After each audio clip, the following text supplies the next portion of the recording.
Hello and welcome to Okuma's How-To. My name is Jochen Ondra.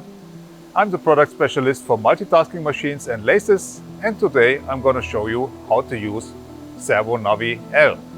Servo NAVI is a functionality which adopts the spindle acceleration and deceleration behavior depending on the work weight we have on the spindle. When I have a heavy part, the acceleration and deceleration must be slower than when I have a very lightweight part. To set up Servo NAVI L, I first go to the parameters and check whether my work weight set parameters are correct.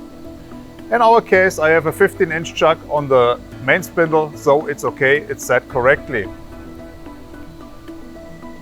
After that, I change to the Servo NAVI L screen and go to the inertia setting. I go to the inertia auto setting screen. I change to MDI mode. I press start and get the information that the spindle is now going to rotate with 200 RPM. I have to confirm it as everything is okay. I press the green button and the spindle rotates to detect the inertia on the spindle.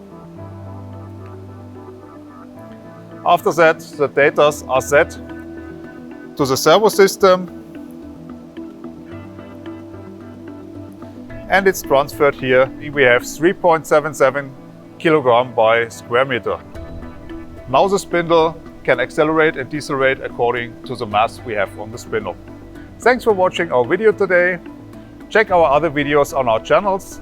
If you have questions or you need further information, please contact me and my team under info@okuma.eu.